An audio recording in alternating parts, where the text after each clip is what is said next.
Olá, olá, sejam todos bem-vindos a mais um episódio do podcast de Médico para Paciente, 11º episódio, beleza? Beleza. Nossa, e hoje uma temática super interessante. Comigo aqui do lado, Daniel, meu amigo, abrilhantando também e apresentando o que a gente vai discutir hoje no podcast. Hoje a gente vai falar sobre obesidade e diabetes. Eu já começo falando que dados do Atlas de Diabetes apontam que o número de diabéticos no mundo pode chegar a 578 milhões em 2030. Isso significa que nos próximos 10 anos nós vamos aumentar em cerca de 115 milhões de pacientes, de pessoas com diabetes. O Brasil atualmente é o 5º colocado. Estima-se que nós temos na nossa população cerca de 16 milhões de brasileiros com diabetes. Isso significa que 7% da nossa população tem diabetes, só que tem um outro dado muito importante que eu queria ressaltar, que desses 7% que sabem que são diabéticos, existem aproximadamente outros 7% que não sabem que são diabéticos. E aí, será que você faz parte desses 7 que sabem ou que não sabem? E pior, o paciente pode saber que tem diabetes e não está tratando adequadamente. Tá negando, né? Tá negando, não faz o acompanhamento especializado e não tá nem aí para as grandes complicações do paciente diabético, que é isso que a gente vai discutir hoje aqui. Com certeza, e hoje a gente tem uma convidada super especial, que é a doutora Lígia, que foi minha professora. Olá. Apresenta a Lígia pra gente, Luiz. Ao vivo é ótimo, hein? Doutora Lígia Lopes, endocrinologista, ela vai trazer aqui pra gente a expertise dela nessa área, focado no diabetes e na obesidade. Eu já começo ancorando na informação que ele trouxe. Veja o quão impactante é um paciente diabético. A gente está falando aqui de milhares de pessoas que vão ter diagnóstico ainda esse ano, que talvez não vão se cuidar, e vão ter diagnósticos, e talvez o diagnóstico já com alguma complicação. E eu estou dizendo aqui complicações neurológicas, um AVC, um infarto agudo do miocárdio, já complicações do diabetes causando inflamação, queimou, ardência nos pés, nas mãos. Eu trago aqui para a senhora, de que maneira o nosso paciente, uma das perguntas da caixinha foi, de que maneira ficar atento? Poxa, será que eu tenho diabetes? Boa noite. Boa noite. Inicialmente eu gostaria de agradecer o convite, estou muito feliz de estar aqui com vocês hoje e adorei o tema, até porque ontem foi o Dia Mundial do Diabetes, dia 14 de novembro, e é um dia dedicado à atenção com a população diabética e também para alertar aqueles que ainda não têm como se prevenir da doença. Por quê? Porque muitos pacientes, como o Daniel falou, são assintomáticos. E quando a doença vai apresentar sintoma, ou ela está muito descompensada, ou esse paciente já está com complicações.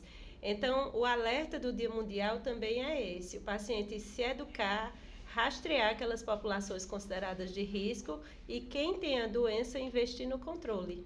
Exato. E que sintomas o paciente tem que estar alerta para procurar o especialista?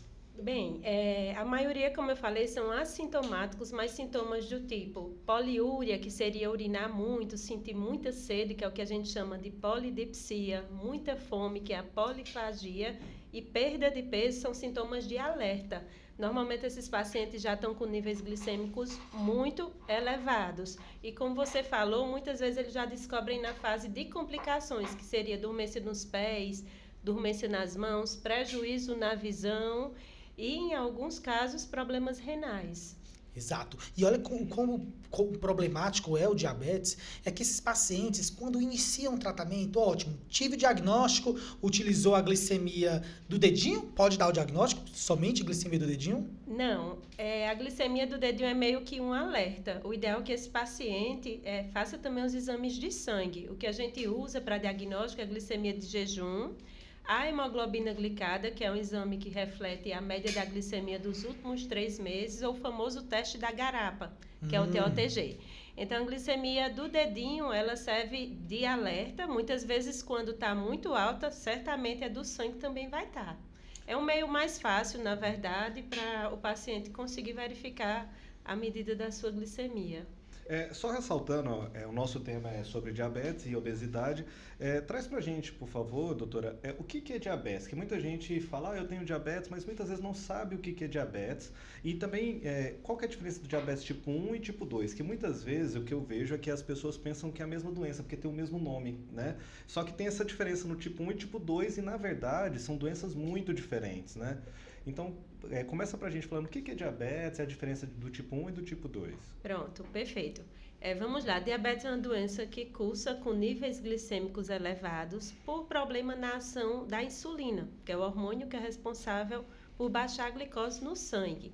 Então, os dois principais tipos são o tipo 1 e o tipo 2, que são doenças, inclusive, diferentes. Por quê? Porque no diabetes tipo 1, o paciente ele tem falta de insulina.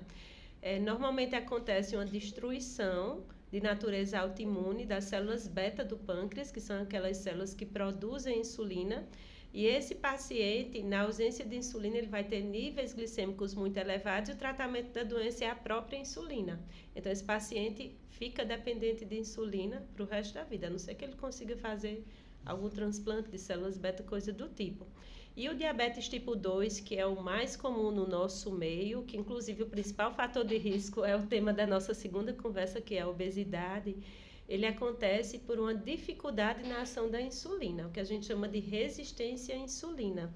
Então, esse paciente ele produz insulina, mas essa insulina ela não consegue atuar bem.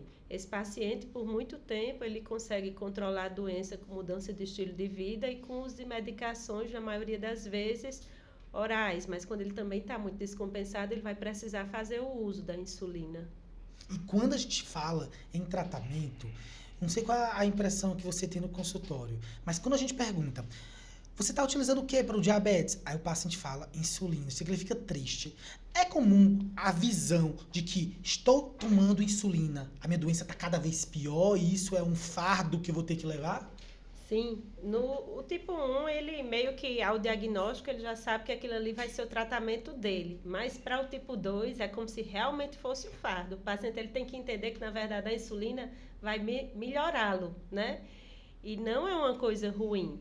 Então, muitas vezes acontece isso ao diagnóstico. Aquele paciente com diabetes tipo 2, que já abre muito descompensado, a gente precisa fazer a insulina temporariamente. E depois que ele compensa, a gente tira. Mas o paciente pergunta, mas como assim? Se meu vizinho tem diabetes há 10, 15 anos e não usa insulina, eu descobri agora e já vou para a insulina. Então, a insulina, de fato, é vista com os olhos ruins pelo paciente. Entendi. Então, a ideia desse tratamento, além de ser reforçado, melhoria na atividade física, uma alimentação mais adequada, fazer esporte físico, procurar evitar doce. É muito comum os pacientes ficarem nessa noia, né? Não posso comer doce, não posso comer doce. Mas será que é só o doce o vilão do diabetes? Não, pois é. Como você falou, são muitos fatores de risco. Então, diabetes tipo 2 é um tipo de diabetes que o paciente pode tentar prevenir, né? E aqueles que já têm podem controlá-lo. Então, além da questão da dieta, que ele tem a ideia que é só doce, mas carboidratos, de um modo geral, podem subir muita glicemia. Tem a questão do sedentarismo, que é fator de risco importante. Aqueles pacientes que estão acima do peso, eles devem reduzir peso. Quem fuma deve parar de fumar. Quem ingere muita bebida alcoólica tem que reduzir, até porque geralmente o diabetes ele vem no combo, né? Aí tem a questão da pressão, então ingerir menos sal também, tem a gordura no fígado, então é um conjunto de coisas, não é só, o vilão não é só o doce. Não mesmo, e quando a gente pensa em diabetes do tipo 1, é interessante como existem outras doenças que estão associadas ao diabetes tipo 1. Muitas vezes as pessoas pensam que o diabetes tipo 1 e o tipo 2 é a mesma coisa, como a doutora Lígia acabou de falar, não é. No diabético tipo 1, o que eu recebo normalmente que as endocrinopediatras muitas vezes me mandam? São pacientes que têm diabetes tipo 1, tá fazendo tratamento direitinho, de repente está ali com seus 11, 12 anos, que normalmente é a idade que costuma diagnosticar, mas ali para os 14 anos o paciente começa a ter dificuldade na digestão, começa a ter um pouquinho de lesão de pele, e aí elas me encaminham para a gente investigar a doença celíaca. Porque hoje a gente sabe que é muito mais comum a doença celíaca no paciente que tem diabetes tipo 1 do que em qualquer outro paciente da minha população. Então aí eu vejo, a gente conversa, lembrando que o diagnóstico da doença celíaca é os sintomas, né? Tem um pouco de distensão abdominal, dor abdominal, quando ingere glúten, né? Que é trigo, cevada, centeio, tem lesões de pele, muitas vezes dores articulares, queda de cabelo, fica um pouco mais irritado. E, além disso, a gente tem que fazer uma endoscopia, que a gente vai fazer biópsia de uma porção do duodeno, da região do intestino ali, que logo quando começa o intestino ali, depois que sai o estômago.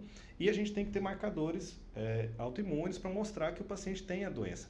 Então, junto com o diabetes tipo 1, muitas vezes vem outras doenças associadas. E isso é para o diabetes tipo 1. E aí o que acontece? Muitas vezes o paciente tem diabetes tipo 2 e vem, porque às vezes eu conto um pouco dessa história, eu costumo comentar bastante nos stories sobre isso, aí tem tipo 2 e vem querendo saber se tem doença celíaca. E na verdade, se você tem diabetes tipo 2, é completamente diferente.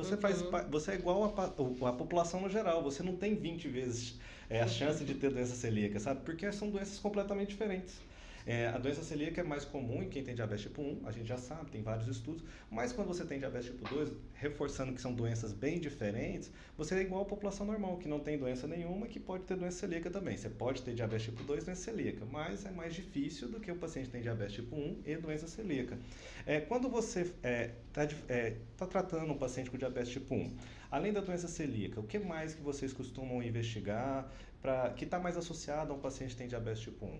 Pronto, perfeito, Daniel. Esse seu lembrete foi muito interessante, porque o diabetes tipo 1, como é doença autoimune, normalmente a gente rastreia outras doenças autoimunes, como, por exemplo, a doença celíaca.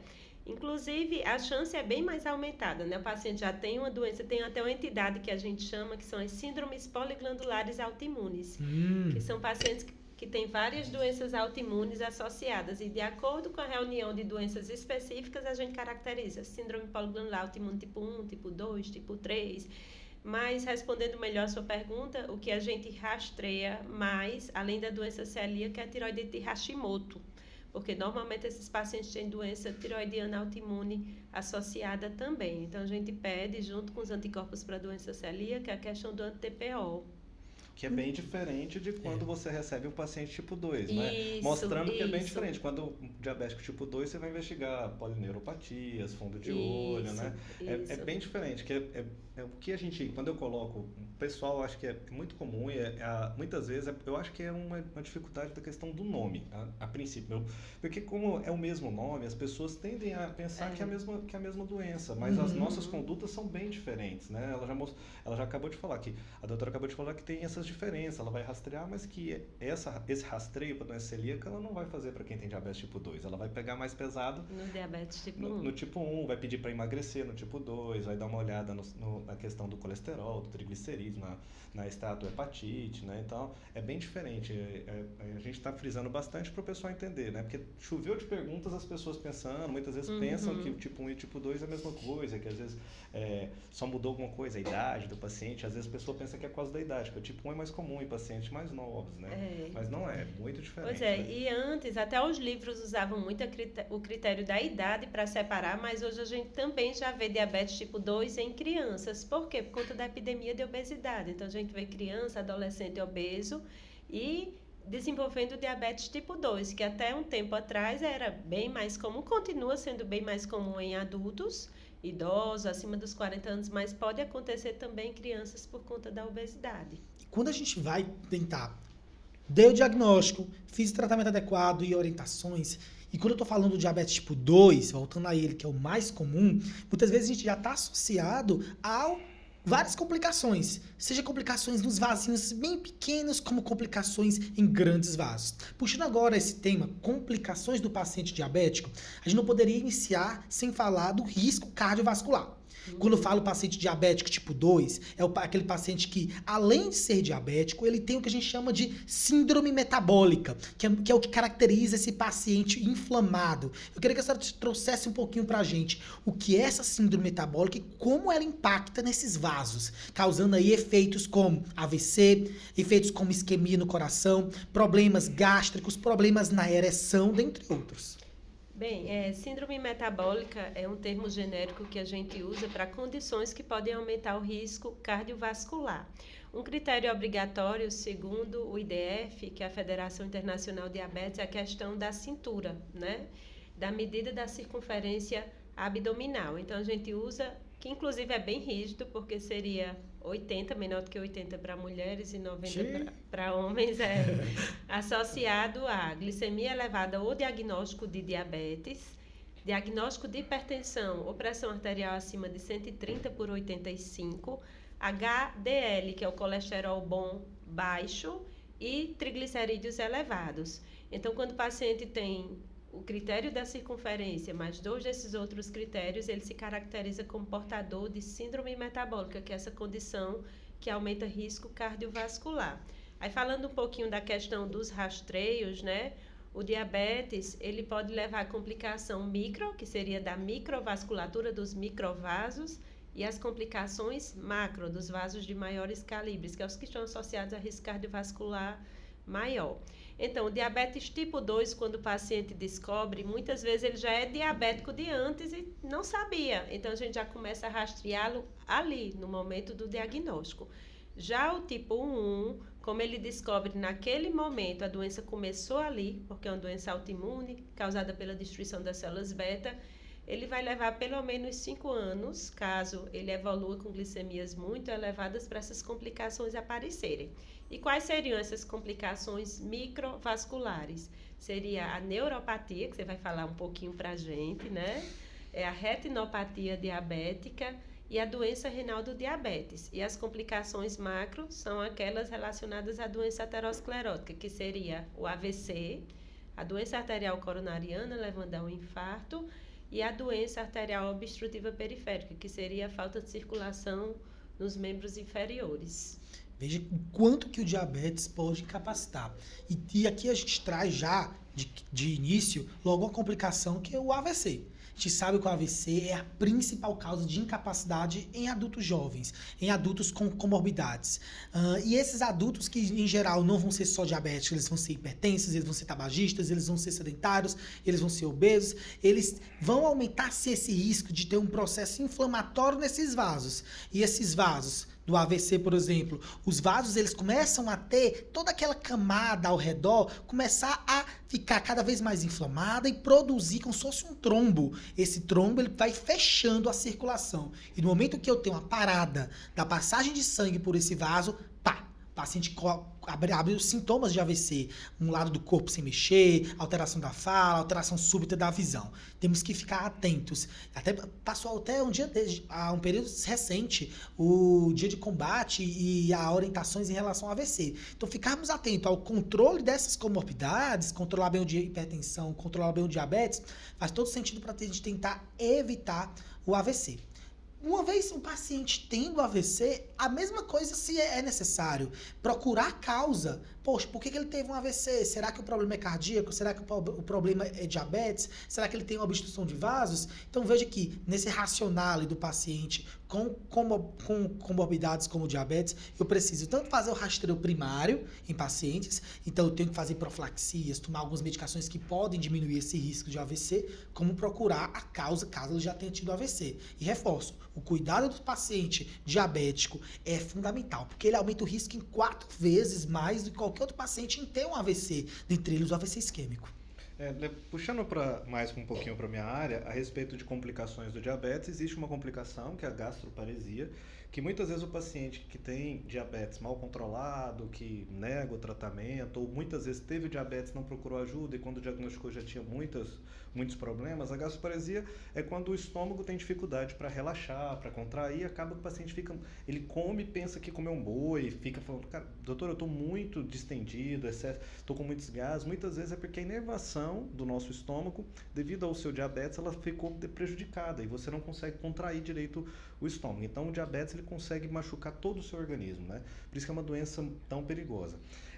Vamos falar um pouquinho agora sobre quais são as causas do diabetes. A gente já sabe que a principal causa é a obesidade. Eu queria puxar um pouquinho sobre a questão do sono. Eu li um artigo, quando eu fiz o meu TCC na graduação, foi sobre sono dos estudantes de medicina, e um dos artigos que a minha orientadora, que foi a doutora Valéria, otorrina especialista em sono, ela mandou pra gente a questão do sono deficitário em pessoal da enfermagem, médicos à noite, era um fator de risco. Então a gente fez a questão do sono com os estudantes para ver se os estudantes dormiam bem, a gente acabou concluindo que dormiam mal mesmo. E aí, realmente, existe algum estudo assim mais recente que mostra que quem dorme mal tem mais riscos de ter diabetes? Olhe, diretamente relacionado não, mas de um modo geral, o paciente que dorme mal, ele tem risco maior de doenças metabólicas. Eu não conheço nenhum especificamente para o diabetes, certo, mas o risco como um todo para a doença metabólica, inclusive a obesidade desse paciente é aumentada. E já puxando aí, a gente lembra que o paciente obeso, por sua vez, ele na maioria das vezes vai ter um sono prejudicado como consequência. Então é uma bola de neve, porque ele não dorme bem, geralmente ele ronca muito à noite. Ele pode ter o que a gente chama de apneia obstrutiva do sono, que também aumenta a pressão arterial, que aumenta risco. Então, uma sucessão de coisas. Eu, quando falei lá das medidas preventivas, Janel, esqueci de falar de uma coisa importante, que é o sono. Então, assim, uma noite bem dormida, né, com a quantidade mínima de horas de sono, é essencial para a prevenção e também para o controle. Mas, assim, eu não conheço, pelo menos, nenhum estudo que esteja ligado diretamente com o diabetes. E quanto à alimentação, existe um documentário que surgiu em 2017, foi bastante comentado na Netflix, chama What the Health, o que é saúde, né? E eles falam, basicamente, gastam uma boa parte do documentário falando da questão da carne processada como sendo um possível fator de risco para o surgimento de diabetes. Hoje a gente sabe que carne processada, salsicha, bacon, carne defumada em si é fator de risco para o câncer de intestino e para o câncer de estômago. Inclusive é o principal fator de risco para o câncer de estômago, junto com excesso de sal. Muitas vezes os pacientes pensam que é de origem genética e tal, mas muitas vezes o seu câncer de estômago, caso você tenha, foi por conta da sua alimentação. Então, a alimentação é o principal fator de risco. E para o diabetes, existe alguma associação? Quem consome muita carne, muito alimento defumado, pode causar diabetes? Sim, a alimentação, de um modo geral, pouco balanceada, né? Rica em alimentos processados, industrializados, é um fator de risco para o diabetes, sim, não só a carne, mas também excesso de açúcar, de carboidrato. A carne a gente também se preocupa muito, porque normalmente esses pacientes têm ácido úrico muito elevado, né? Então, assim, alimentação rica em carnes vermelhas pode aumentar o ácido úrico, que é mais um fator de risco metabólico, né? Para aumento de doença cardiovascular. Entendi. E pensando agora na questão da obesidade, quando a gente pensa em tratamento do diabetes, a gente acabou identificando que tratar o diabetes ajudava em alguns casos a perder peso. E hoje virou meio que uma moda o pessoal usar os medicamentos do diabetes para a questão da obesidade. Muitas vezes o paciente chega com questão de distensão, com excesso de gás, e aí na própria anamnese, quando eu vou conversar, muitas vezes estão tomando uma canetinha aqui, outra ali, então está fazendo uso de alguma medicação que um colega estava tomando e tal. E muitas vezes o efeito adverso dessas medicações é distensão abdominal, é um pouco aquele mal-estar. Como que você vê essa questão da popularização? Eu sei que muitas vezes a Sociedade Brasileira de Endocrinologia não apoia isso, mas como que a senhora vê essa questão do acesso, que o pessoal está usando os medicamentos que é para o tratamento do diabetes para emagrecimento? Bem, na verdade, como essas medicações, elas são vendidas, elas podem ser vendidas sem receita médica, né? Infelizmente, os pacientes estão tomando sem orientação nenhuma. Mas essa classe que dá o efeito de distensão abdominal, que retarda o esvaziamento gástrico, que são os análogos de GLP-1, que são as famosas canetinhas, elas foram medicações inicialmente para tratamento de diabetes, mas pela perda de peso importante, algumas já são autorizadas para o tratamento da obesidade. Agora, é claro que deveria ser feito sobre a orientação médica. Então, a gente tem dessa classe a mais conhecida, que é a liraglutida. É uma medicação que, inclusive, reduz risco cardiovascular, morte cardiovascular no paciente diabética. No Brasil, ela já é liberada para tratamento de obesidade. E outra que vem sendo usada muito, que é a semaglutida, lá nos Estados Unidos, já é liberada. Aqui a gente ainda não tem essa indicação em bula, a gente faz de forma off-label. Mas, infelizmente, como essas medicações são vendidas sem receituário médico, a população vem fazendo uso indiscriminado, muitas vezes sem indicação, e como você falou, tem a questão dos efeitos colaterais, enfim. Não deveriam se automedicar, né? E a gente sabe que emagrece, a gente não está falando que não emagrece, elas emagrecem, isso. Tem resultado, tem vários estudos mostrando que emagrece 15%, tá? A única coisa que a gente está ressaltando é que é importante ter um acompanhamento de um profissional, que muitas vezes ela é contraindicada por causa da função renal, ela é contraindicada porque você tem algum outro problema, não é porque seu vizinho está usando que você vai usar, e às vezes não te explicaram a questão do efeito adverso, começa a ficar distendido, muitas vezes o efeito adverso é justamente da medicação. E até posologia errada, né? Porque medicação que é para ser feito de uso semanal, a gente está vendo os pacientes usando de forma diária. Felizmente.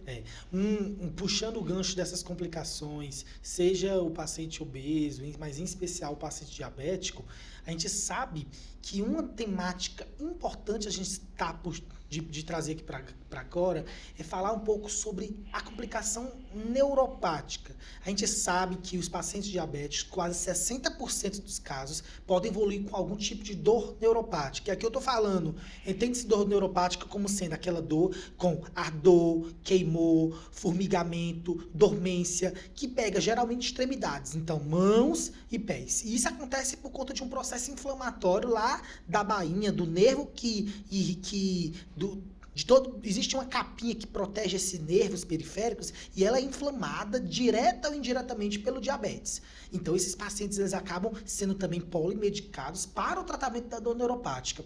E eu queria que a senhora colocasse aqui qual a importância desses pacientes que, agora eu já estou complicado mesmo, já estou com o meu pé diabético, já estou com os nervos tudo queimado pelo diabetes. Ainda é importante cuidar do diabetes nesse momento em que ele já está com várias complicações? Sim, com certeza. Até porque o paciente ele pode ter aquela dor neuropática, mas ele tem que proteger aquele pé, porque ele já pode estar em risco de ulcerar. E lá vem outro problema. Então, nessa fase, quando o paciente tem só dor, a gente tenta tratar a dor, mas principalmente alertar para evitar ulceração, porque o que acontece? Esse paciente ele vai ter sensibilidade diminuída, então muitas vezes ele calça um sapato apertado e ele machuca o pé. Aí ele não tem circulação, aquele ferimento não cicatriza e muitas vezes, infelizmente, pode culminar inclusive em amputação. Então, nessa fase a gente tem que redobrar os cuidados. Em algumas complicações crônicas avançadas, perde-se o sentido de fazer um controle glicêmico estrito, mas tem a questão dos outros cuidados, né? Inclusive, aproveitando aqui, Daniel, uma coisa que a gente faz muito no dia a dia quando o paciente tem esse tipo de dor, né? A dor neuropática, sintomas neuropáticos, muitos deles, quando são diabéticos tipo 2, fazem uso da metformina, que é uma medicação que pode diminuir a absorção de vitamina B12, que também poderiam dar sintomas parecidos. Então, a gente também costuma dosar de rotina a B12 nesses pacientes que usam metformina para fazer diagnóstico diferencial. 5% desses pacientes que têm dor neuropática associada ao diabetes, mesmo controlando diabetes, mesmo tomando medicações ditas de primeira classe, os anticonvulsivantes, antidepressivos, até mesmo antipsicóticos, pomadas de lidocaína, plastrões de lidocaína, adesivos, eles ainda podem ser refratários a esse tratamento. Aí eu pego, sendo eu neurocirurgião tratando dor, eu já pego uma faceta de pacientes que tem a indicação, e até é interessante de trazer aqui, sobre uma terapia bem interessante e inovadora, que é o eletrodo medular. Imagina você ter os nervos periféricos das pernas, por exemplo. O paciente tem dor, ardor, queimando da região do joelho para baixo, pegando panturrilha, pé, a parte posterior, a parte mais inferior do pé. Esses pacientes, eles têm uma péssima qualidade de vida. Matar essa dor não vai matar, mas isso restringe para o trabalho, restringe a atividade social e isso deve ser, sim, adequadamente tratado. Desses pacientes que têm essas dores neuropáticas refratárias a tratamento medicamentoso otimizado, fisioterapia com eletroestimulação, manipulação, acupuntura, esse eletrodo medular, ele é uma possibilidade em que por uma simples agulha, coloca o eletrodo em cima da parte posterior da medula e ele consegue paralisar o impulso nervoso. A gente já falou aqui algumas vezes que essas dores neuropáticas é como se fosse um trator subindo por um milharal até o meu cérebro. Então, para eu perceber a dor, esse trator tem que estar caminhando. Se eu utilizo o eletrodo medular, eu posso paralisar esses nervos, eu posso paralisar essa dor. E a sensação de queimor, de ardor, traz uma grande melhora. Então, o eletrodo medular é uma possibilidade que vale a pena a gente estar lembrando. Sim, que bacana. E pensando nessa questão de dor, neuropática que o Luiz falou e que a doutora falou, essa questão da vitamina B12, que acaba acometendo os pacientes quando fazem uso por muito tempo, e não são todos, tá? A metformina é um medicamento seguro, são em alguns pacientes só. E o que é engraçado é que a gente também já falou essa questão de fake news e de ficar... já teve um episódio que a gente falou um pouquinho sobre de busca de sintomas na internet. Teve uma paciente que me procurou uma vez porque a B12 dela estava muito baixa, e ela me procurou e ela já veio... É engraçado como alguns pacientes às vezes já chegam com o próprio diagnóstico, né? Eles procuram no Google e ela já chegou e falou, doutora, eu tenho gastrite autoimune, minha B12 está muito baixa. Eu falei, cara, falei, cadê a biópsia? Tem uma endoscopia? Não, eu já pesquisei. Aí ela foi e mostrou a B12 baixa. Aí depois que eu fui conversando, ela já me mostrou que tinha era diabética, tipo 2, fazia uso da metformina, fiz a endoscopia, a gente fez as biópsias, mostrei que não tinha nada, ela foi para endócrino, mudou uma coisinha, suplementou, ficou bem. A gastrite autoimune dela era só a questão da medicação. Muitas vezes a internet, ela vai só falar o pior, né? Exato. Aí ela já pensou, então se o paciente, se ela viesse com uma dor, alguma coisa assim, ela ia colocar algum câncer, alguma coisa. Então a gente tem que tomar cuidado que muitas vezes a medicação que a gente está tomando, ela é muito importante. Você não vai parar de tomar sem conversar com o seu endócrino para ele ver. Às vezes é só mudar um pouquinho a dose, o jeito que está dando, mudar um pouco o laboratório, deixar um de liberação mais lenta, suplementar um pouquinho de vitamina B12, não faz mal. A injeção é doída, mas vai melhorar, né? O pessoal já vê aquela injeçãozinha rosinha, chega e chora. Mas é importante, em alguns casos é importante suplementar, né? Mas é importante a gente ver que não é sempre que você tem uma doença muito grave, né? Às vezes é só um efeito adverso. Muitas vezes, dos medicamentos do diabetes, que é importantíssimo manter o controle do diabetes, eles causam muito efeito colateral. Os principais efeitos colaterais dos antidiabéticos é do trato gastrointestinal. Então, muitas vezes quando eu converso, eu falo, eu acho que essa medicação que você está tomando, mas eu, como médico, eu não vou parar a medicação. Ele vai conversar com o endócrino, ele vai ver, vai discutir, muitas vezes vai só trocar para uma liberação lenta, vai conversar, vai ver, às vezes negocia o endócrino, fala, se você praticar atividade física, emagrecer um pouquinho, a gente até consegue tirar. Mas o paciente, muitas vezes, ele chega, já quer uma solução rápida. E o tratamento do diabetes é um tratamento crônico, né? Não existe uma vez que você começou o diabetes, você não vai ter cura, né? Então, é importante salientar que uma vez que começou, vai continuar, né? Para sempre, e você tem que ter um profissional te ajudando, né? Durante todo esse tempo. Exato. Então a gente puxa nessa aba de doença crônica, reforçar aqui, a obesidade também, doutora, é uma doença crônica. Coloca pra gente qual a definição do paciente obeso e de que maneira a obesidade ela pode ser tratada. Bem, a obesidade ela é definida por um índice de massa corporal elevado. O que a gente usa é o IMC. É claro que o IMC ele pode ser subestimado ou superestimado em algumas situações, por exemplo, aquele paciente que tem muita massa muscular, mas ainda é o critério que a gente usa, que seria a relação do peso dividido por altura ao quadrado. Então, quando esse valor é maior ou igual a 30, a gente considera obesidade e gradua em níveis, né? Tem a obesidade grau 1, que seria o IMC de 30 a 34,9, obesidade grau 2 de 35 a 39,9 e obesidade grau 3 ou mórbida, que seria aquele paciente com IMC maior ou igual a 40. Entendi. E de que maneira, quando chega um paciente obeso, além de fazer todas as orientações de mudança de estilo de vida e dieta, acompanhamento especializado com nutricionista, de qual é o racionale no tratamento da obesidade? Bem, sem dúvida, a principal medida é a mudança de estilo de vida, né? Aquele paciente, ele tem que entender que ele é portador de uma doença crônica e, como tal, ele vai precisar de vigilância, de tratamento o resto da vida. Muitas vezes o paciente ele já chega querendo a medicação e pergunta, vai ser para a vida toda? Eu sempre comparo, por exemplo, a hipertensão, diabetes. Quando você para o tratamento, seja ele medicamentoso ou não, a doença descompensa. Com obesidade é a mesma coisa. Então, vai ser vigilância ad eterno. Então, a medida mais importante é a mudança de estilo de vida, uma dieta balanceada, principalmente uma dieta em que ele se adapte, porque não adianta fazer aquelas dietas muito rigorosas, que ele vai perder muito peso, mas ele não vai conseguir manter. Então, a melhor dieta para ele, assim, não tem uma dieta melhor que outra. A melhor dieta é aquele que o paciente vai conseguir manter. A questão de prática de atividade física, sem dúvida, essas seriam as medidas principais. Em alguns casos, né, geralmente, quando o paciente é refratário à mudança de estilo de vida, ou quando ele tem um IMC elevado com comorbidades, aí a gente vai pensar em associar a medicação. Hoje, como o Daniel falou, tem a questão dos análogos, que a gente considera padrão ouro, né, que é uma classe boa. Aqui no Brasil, a gente tem poucas medicações liberadas para a Anvisa para tratamento de obesidade. Então, a gente normalmente individualiza. Não tem, de um modo geral, uma é melhor do que a outra. Vai depender do perfil de cada paciente. A utilização de medicações para... Veja, se a gente entende que a obesidade é uma doença, eu tenho um componente até mesmo psicológico por trás, Sim, em que sim. Existe uma necessidade e também de auto-sabotar da pessoa ficar se alimentando. Além do acompanhamento psicológico, nutricionista, a obesidade, tratar a obesidade simplesmente dando medicações para paralisar a fome, é uma possibilidade? Olha, o ideal era avaliar esse paciente como um todo, porque, como você falou, muitas vezes esse paciente ele pode ter algum transtorno alimentar associado, por exemplo, um transtorno de compulsão.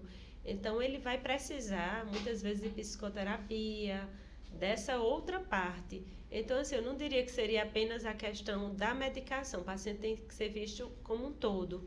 Entendi. Hoje a gente deixou uma caixinha de perguntas e aí eu vou começar agora a tirar as dúvidas do pessoal com a doutora Lígia. A Mila me perguntou assim, existe pré-diabetes? O que é isso? Sim, pré-diabetes é um estágio anterior ao diabetes que pode ser reversível com medidas de mudança de estilo de vida. Seria aquele paciente que tem glicemias limítrofes que ainda não estão em faixa de diabetes, que seriam uma glicemia de jejum entre 100 e 125, uma hemoglobina glicada também limítrofe entre 5,7 e 6,4, e o teste da garapa, né, que é o TOTG, entre 140 e 199, ou seja, ele ainda não preenche critérios para diabetes, mas os níveis glicêmicos já estão alterados.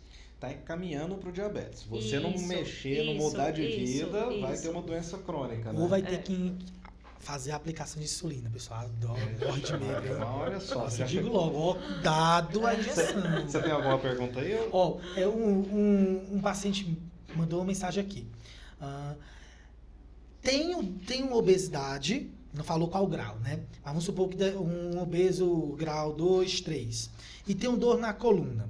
O paciente que tem dor na coluna e obesidade, quando a gente fala no tratamento cirúrgico da obesidade, entra nos critérios você avaliar, poxa, será que essa obesidade, ela é sim, a gente sabe que a obesidade é um dos principais fatores de risco para a dor lombar crônica, acelera o processo inflamatório, acelera os desgastes e as osteoartroses de joelhos e da coluna, artrose facetária, por exemplo. Então o paciente vai ter aquela dor lombar que corre para a perna, uma dor lombar que fica na região mais central, vai para a região do glúteo. A pergunta é, ter como complicação da obesidade a dor lombar, a doença avançada degenerativa da coluna, é um critério para se pensar em cirurgia da obesidade?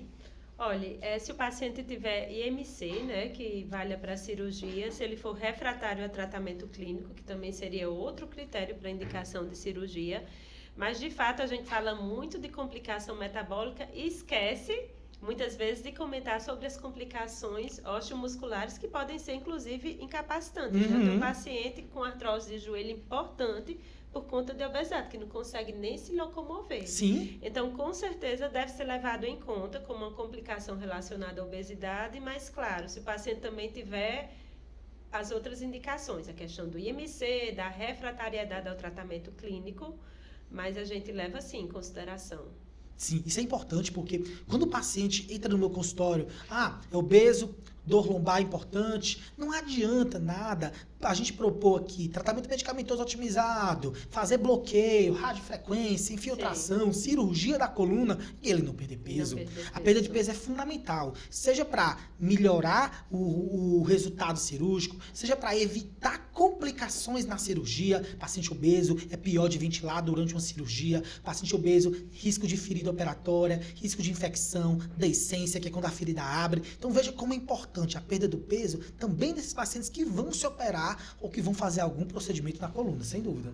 O que muitas vezes a gente vê por causa da nossa sociedade, que ainda está muito arcaica, é que muitas vezes a obesidade tem um preconceito muito grande. As pessoas pensam que a pessoa é obesa porque ela quer, porque ela é desleixada, quando na verdade a obesidade tem que ser tratada como uma doença crônica, como diabetes, como hipertensão. É um paciente que requer muitos cuidados e não é uma doença fácil de tratar. Então vai ter vários profissionais, é uma doença que precisa do acompanhamento de psicólogo, terapeutas, fisioterapeutas. Então é uma doença que a gente tem que ter um cuidado muito grande. Deixa eu fazer uma outra pergunta agora. Uma pergunta da Kátia, ela falou assim, ó, existem pessoas mais resistentes a massas levando ao aumento de triglicerídeos? Porque eu controlo bastante a minha ingesta de massas, pratico atividade física e meu triglicerídeos não abaixa. Kátia, né? Kátia perguntou, interessante sua pergunta. Olha só, Kátia, existem fatores que podem subir triglicerídeos, que são as causas secundárias. Pronto, o próprio diabetes descompensado é uma das causas de elevação de triglicerídeo. Álcool, refeições copiosas, hipotiroidismo são ditos causas secundárias de hipertrigliceridemia. Teria que fazer uma pesquisa para ver se você não tem nenhuma dessas. Existem também as causas genéticas, existem doenças genéticas que elevam triglicerídeos e outros lipídios também. Então teria que avaliar seu caso para ver se você não se enquadra em nenhuma dessas causas secundárias ou de repente até numa causa primária ou genética. Show de bola. Tem mais alguma aí? Não, aqui acabou. Eu queria agradecer a participação da doutora Lígia aqui com a gente. Doutora, foi ótimo ter você aqui.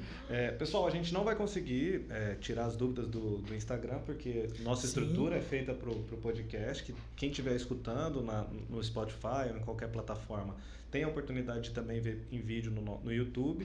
E a gente tem vários conteúdos. Quem quiser deixar alguma dúvida no nosso Instagram ou no YouTube, a gente vai passar para a doutora Lígia. Ela vai Segue a nossa arroba de médico para paciente, vai no YouTube, vai no Spotify. Exato. E claro, quem viu essa live, gostou da live, já encaminha pro amiguinho, pro familiar. A gente agradece novamente, doutora Lígia. Eu te agradece. E eu queria que fique o espaço para a senhora colocar suas últimas considerações para os nossos pacientes. Bem, eu queria dizer que foi um prazer estar aqui com vocês, esses dois doutores maravilhosos, e queria alertar mais uma vez a população, né, para se prevenir contra o diabetes, que é essa doença crônica que não tem cura, mas tem controle. Então, cuidem-se, façam seus rastreios, mantenham um estilo de vida saudável, façam atividade física, boa alimentação, e é isso. No mais, só agradecer. Show de bola. Obrigado. Abraço, pessoal.